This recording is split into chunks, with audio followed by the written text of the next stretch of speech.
Olá, jovens, sejam bem-vindos a mais essas aulas de física. Eu vou começar corrigindo a atividade da aula anterior. Então, no exercício 1, diz o seguinte: uma corrente elétrica de intensidade 5 ampere, toda vez que a unidade for A, quer dizer ampere, se refere à corrente elétrica. E corrente elétrica é representada por I minúsculo. Percorre um fio condutor. Determine o valor da carga, ou seja, do ΔQ, que passa através de uma seção transversal em 1 minuto. Tempo de 1 minuto, obviamente, todos vocês sabem que 1 minuto corresponde a 60 segundos. E o nosso tempo aqui tem que ser trabalhado em segundo, tá bom? Feito isso, joga na fórmula. A fórmula é essa, ΔQ sobre ΔT. No lugar da corrente, eu coloquei o valor dela, que é 5. ΔQ é o que o exercício pede, nossa interrogação. O ΔT, 60 segundos. Multiplicando cruzado, ΔQ vezes 1 dá ΔQ, 5 vezes 60, 300. Toda vez que você estiver calculando carga elétrica, a unidade tem que ser C maiúsculo, que corresponde a Coulomb, tá bom? Então, exercício 2 diz o seguinte: por um fio condutor metálico passam 2 vezes 10 ao cubo elétrons. Estou vendo, eu vi que era cubo, mas aqui é ao quadrado, viu? Então, vai mudar aqui, ó. Olha, isso em 4 segundos. Calcule a intensidade da corrente elétrica que atravessa esse condutor metálico. Dado a carga elementar, que é 1,6 vezes 10 a menos 19. Bom, então, observa que nós temos uma fórmula que foi trabalhada anteriormente, que é essa aqui, ó. ΔQ é número de elétrons vezes a carga elementar. Então, no lugar desse ΔQ, eu coloquei o valor dele, que é N vezes E, certo? Sobre ΔT. Então, no lugar do N, coloco o valor dele, que é 2 vezes 10 ao quadrado, vezes a carga elementar, que é 1,6 vezes 10 elevado a menos 19, dividido pelo tempo, que é 4. Então, aqui a gente multiplica o número por número, e base 10 com base 10. Então, aqui vai mudar, e vai ficar isso aqui, ó. 2,0 é a mesma coisa de 2, vezes 1,6, 3,2. Multiplicação de potências de bases iguais. Conserva-se a base e somos expoentes. Pelo fato dos expoentes estarem com sinais trocados, subtrai e dá o sinal do maior número, que é menos 17. Agora, daqui para cá, foi feita essa divisão, claro. Esse traço significa divisão. 3,2 dividido por 4 dá 0,8, elevado a 10 a menos 17. Transformando isso para a notação científica, vai ficar o seguinte: eu multiplico de forma que não muda o que estava antes. E para não mudar o que estava antes, já que eu desloquei a vírgula uma casa para a direita, tem que ficar 10 a menos 1. Porque quando o expoente é negativo, eu desloco a vírgula para a esquerda. Então eu tenho aqui o quê? Multiplicação de potências de bases iguais, que a regra diz que conserva a base e somos expoentes. Menos 1, menos 17, dá menos 18. Isso, ampere. Agora, o terceiro exercício diz o seguinte: pela seção reta de um condutor de eletricidade passam 12 Coulomb em cada minuto, em 1 minuto, que aí corresponde a 60 segundos. Nesse condutor, a intensidade da corrente elétrica em ampere é igual a... Então ele quer a corrente. Então, bem simples, joga na fórmula. No lugar do ΔQ, coloca o valor dele, que é 12. No lugar do tempo, coloca o valor dele, que é 60. Fazendo a divisão 12 dividido por 60, dá 0,2 ampere. Portanto, letra B. Bom, meninos, espero que vocês tenham entendido isso aí. Então, vamos para o próximo tópico.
Bom, eu vou trabalhar agora com as leis de Ohm.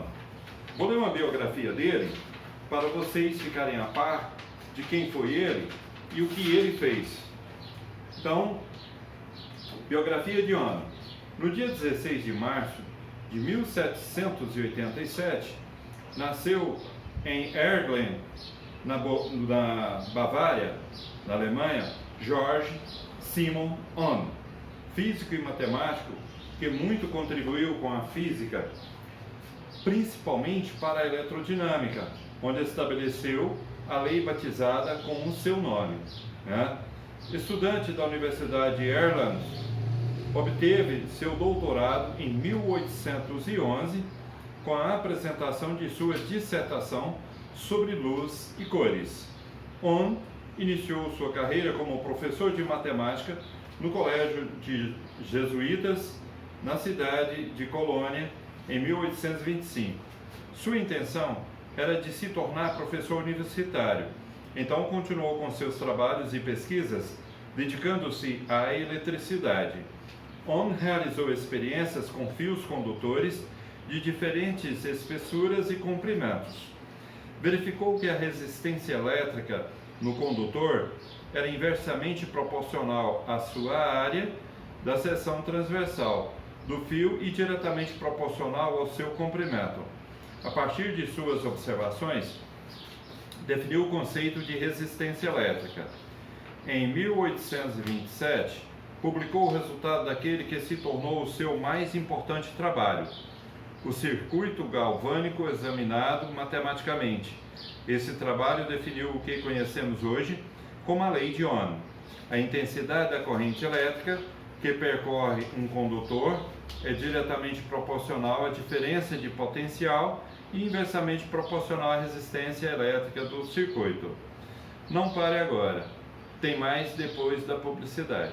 Apesar da importância de suas pesquisas, Ohm recebeu críticas negativas e não conseguiu um cargo universitário até o ano de 1833, quando se tornou professor da Escola Politécnica da Bavária, passando ao cargo de diretor em 1839.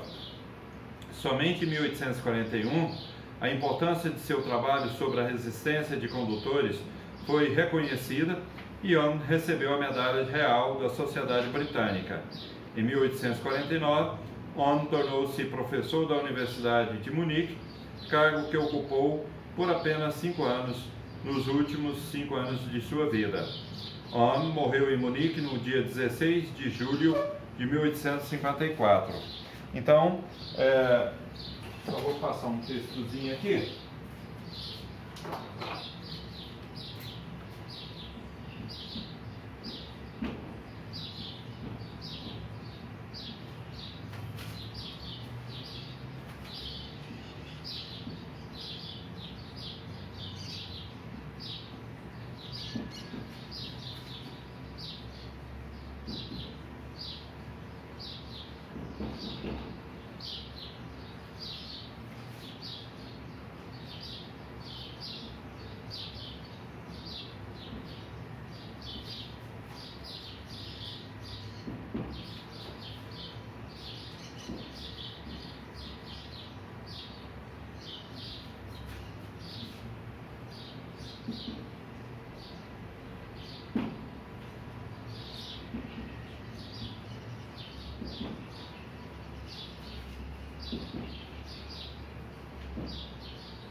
Bom, meninos, o que Ohm fez de experimento e pôde provar é o seguinte, que quanto mais grosso, podemos dizer assim em linguagem popular, for o fio, menor é a resistência elétrica e maior a corrente elétrica que passa por esse fio. Exemplo, em chuveiro, você sabe que todo chuveiro, o fio que chega no chuveiro é grosso. Por quê? Porque ali a resistência elétrica é pequena e a corrente elétrica é grande. O mesmo ocorre com o ferro elétrico, né, que são os dois aparelhos que mais consomem energia em uma residência, né? Ao passo que num pisca-pisca de árvore de Natal, o fio é bem fininho, né? Por quê? Porque ali a resistência elétrica é grande, né? Então quanto mais fino for o fio, maior a resistência elétrica e menor a corrente elétrica. Né? Por quê? Porque as lâmpadas de pisca-pisca de árvore de Natal consomem uma quantidade de energia muito pequena. Posteriormente vocês vão estudar, né, associação em série, é o exemplo da árvore de Natal. Já associação em paralelo é o que nós temos em nossas residências. Por exemplo, em paralelo, se uma lâmpada da sua casa queima, não atrapalha o funcionamento das demais. Porém, no pisca-pisca de árvore de Natal, se a 10ª lâmpada queimar, a partir da 11ª já não funciona mais. Por isso que sempre vem algumas lâmpadazinhas, né, de reserva. Então, Ohm chegou a esta fórmula aqui, ó.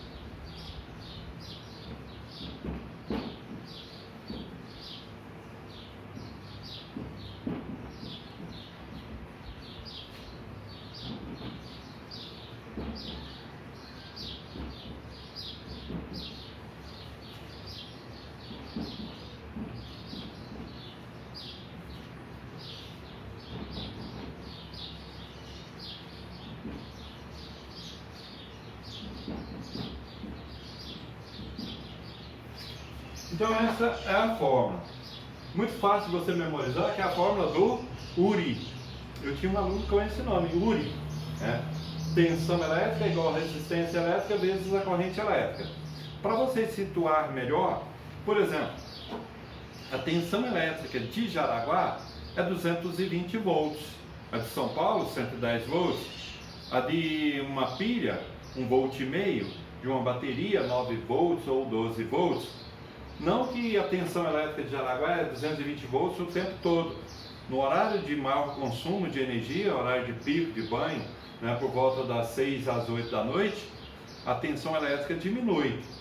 Olha, e a unidade de tensão elétrica, que também é chamada de DDP, que é a mesma coisa de diferença de potencial, é V maiúsculo, em homenagem a Alexandre Volta, né?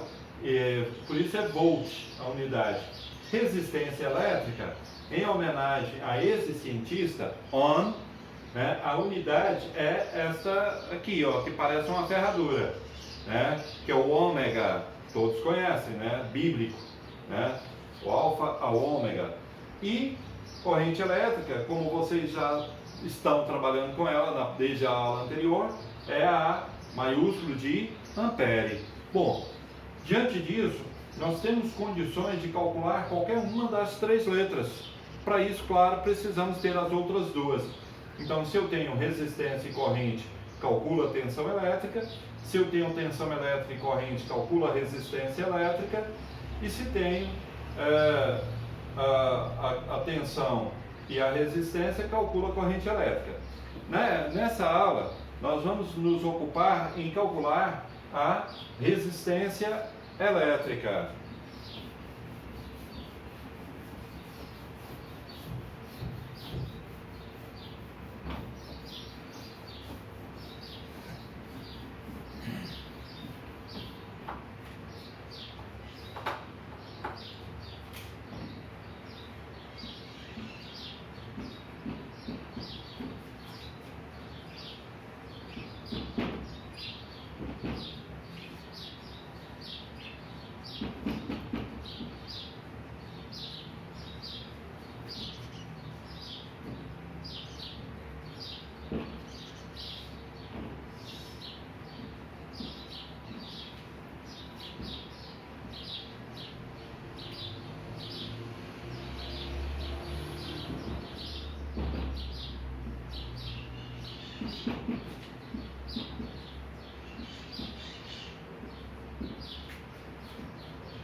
Bom, então um exercíciozinho que eu elaborei agora. Qual é a resistência elétrica? Então, o R é o que nós queremos, que percorre um fio, sabendo que a corrente elétrica, representada por I, é 10 ampere, ligado a uma rede de 110 volts. Observa que aqui o exercício não menciona que esse 110 volts é tensão elétrica, ou DDP, ou diferença de potencial. Você deve saber pela unidade. Toda vez que for volt, a unidade é de tensão elétrica, representado pela letra U. Então aqui é U, aqui é V, tudo maiúsculo. Feito isso, nós vamos jogar na fórmula do URI. Não importa qual das três letras você esteja calculando, a fórmula é só essa e pronto. No lugar do U, coloca-se o valor do IRI, que é 110. No lugar da resistência, fica a resistência porque é o que eu quero. No lugar da corrente, coloco o valor dela, que é 10.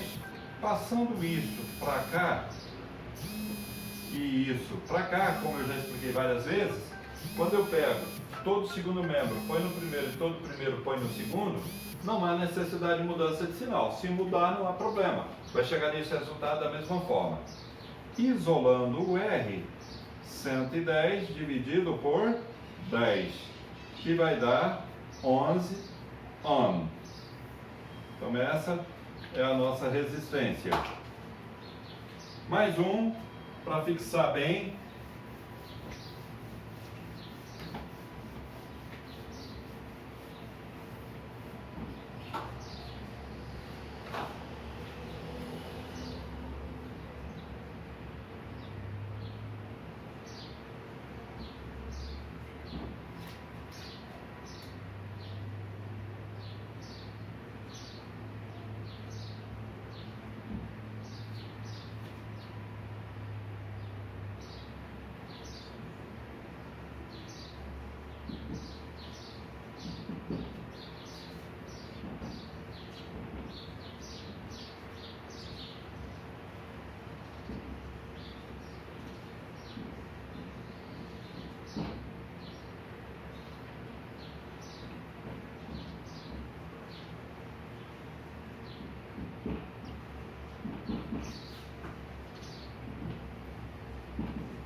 Então, um fio de 20 amperes. Observa que o exercício não mencionou o que se refere 20 a.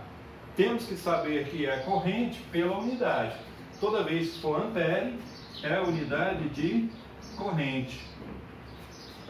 Está ligada a uma rede de 220 volts, como eu mencionei anteriormente. Não falou do que se refere 220 volts, mas sabemos que é tensão elétrica pela unidade.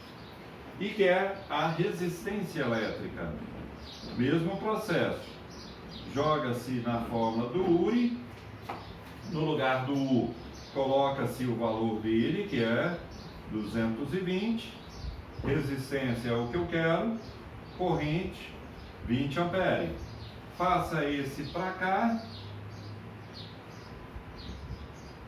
E esse para lá.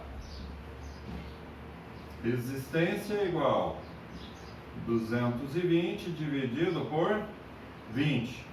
E novamente coincidiu que deu o mesmo resultado. Então, 11 ohm.